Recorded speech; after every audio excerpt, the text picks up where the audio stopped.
Senator Inhofe.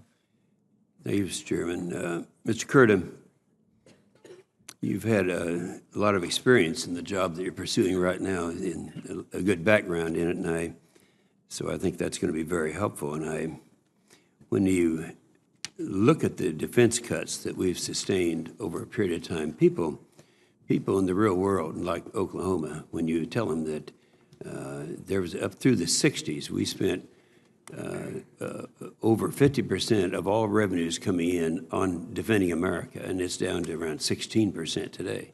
They're really shocked at that, and I am too. The defense funding has dropped precipitously for a long period of time. Each service chief, secretary, and combatant commander has testified before this committee that no service will be able to meet the wartime requirements under the funding constraints. How have the budget cuts, do you think, on the BCA affected the military readiness? Yeah. I'm really concerned about readiness. I do chair that committee. We had the vice chiefs in. They all talked about what the problems were. They said that they were in a position where we're now experiencing the same hollow force problems that we did back in the 70s. So what's your assessment right now in terms of the BCA cuts and what we're faced with today? Well, Senator, absolutely. We have to lift sequestration as currently structured. It is having a calamitous effect on our readiness, as you note. Not only do I think, as the service chiefs and those in uniform have come over here and said that we have trouble meeting our wartime requirements, I think we're asking a lot of our current soldiers, sailors, airmen, Marine, and Coast Guardmen just meeting the day-to-day requirements. So you agree then that that's one of the big problems we're facing Absolutely. right now. I was encouraged to see that you've had a lot of experience in Africa during your career in the Navy. I know that you spent some time in Djibouti and other places. But I can recall when AFRICOM was a part of three different commands. You had the Pacific Command, the European Command, and the Central Command.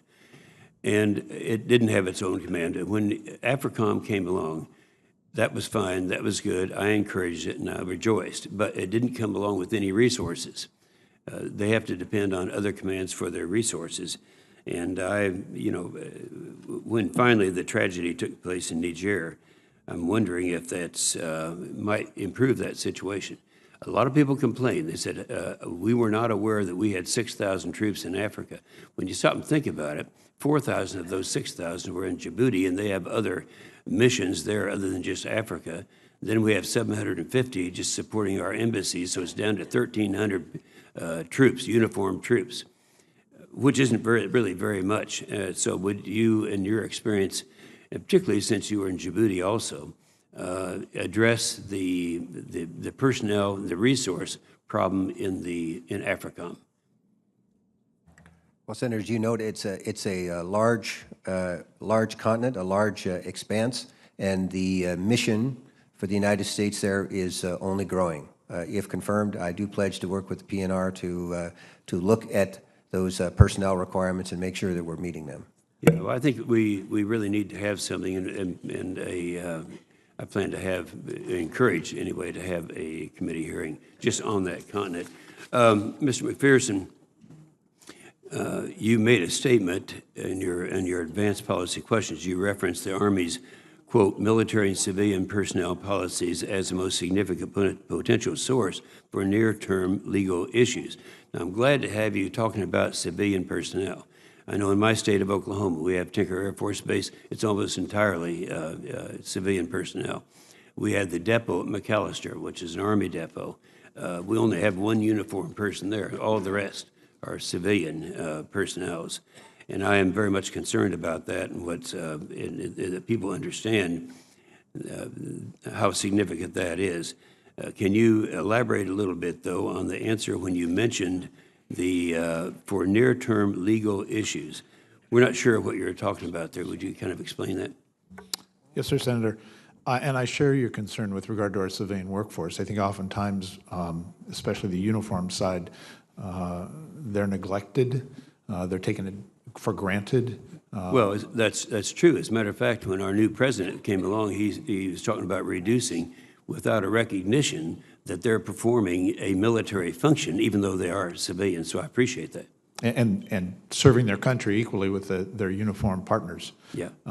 One of the issues I think that, if confirmed, I will take a look at is promotion and training of our civilian workforce. Oftentimes, civilian workforce finds themselves in a position where there's no promotion opportunities, especially not with their counterparts in uniform.